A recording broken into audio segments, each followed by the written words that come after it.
আসসালামু আলাইকুম বন্ধুরা, চলে আসলাম টাঙ্গাইল গোপালপুরে মামুনুল হক আর রফিকুল ইসলাম মাদানী হুজুরের ওয়াজ মাহফিল দেখার জন্য হাজারো মানুষের দলে জ্যামের মধ্যে আটকে আছে অনেক গাড়ি, রিক্সা, অটো, ভ্যান। তার মাঝখান দিয়ে আমরা হেঁটে চলতে আসি, দেখি গন্তব্যস্থলে পৌঁছতে পারি কিনা।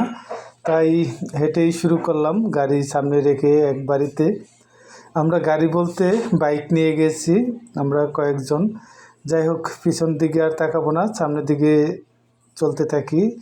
চলার পথে দেখি শেষ পর্যন্ত গন্তব্যস্থলে পৌঁছতে পারি কিনা।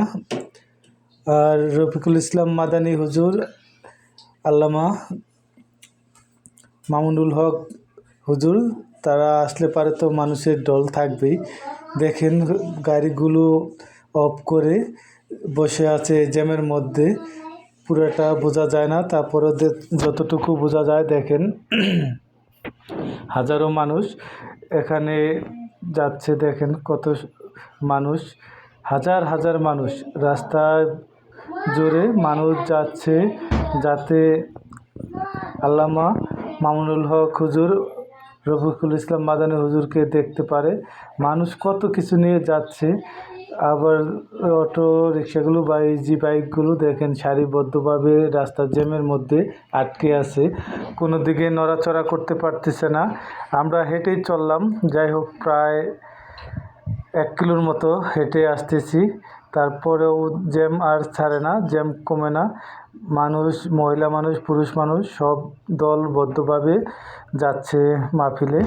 ওয়াজ মাহফিল মানে আল্লামা মামুনুল হক আর রফিকুল ইসলাম মাদানী হুজুরের ওয়াজ মাহফিল মানেই হাজার হাজার লক্ষ লক্ষ মানুষের দল নেমে আসে, যেখানে হাজার হাজার মানুষ তার ওয়াজ শুনতে বা তার কথা শোনার জন্য অপেক্ষা করে।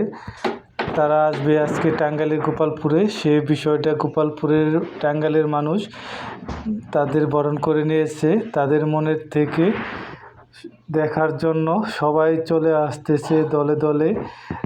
আল্লামা মামুনুল হক, রফিকুল ইসলাম মাদানী হুজুরের ওয়াজ মাহফিলে সবাই অংশগ্রহণ করতেছে। আরও আছে বজলুর রশিদ মিয়া, তারপরে আছে আরও অনেক বক্তা রয়েছে, তাদেরও দেখার জন্য রয়েছে। কমেডি বক্তা আছে কবির বিন সামাদ, উনি উপস্থাপন করবে এই ওয়াজ মাহফিলের, উনিও আছে। আরও অনেক ওয়াজ মাহফিলের জন্য আরও অনেক বক্তা রয়েছে, সবাই তার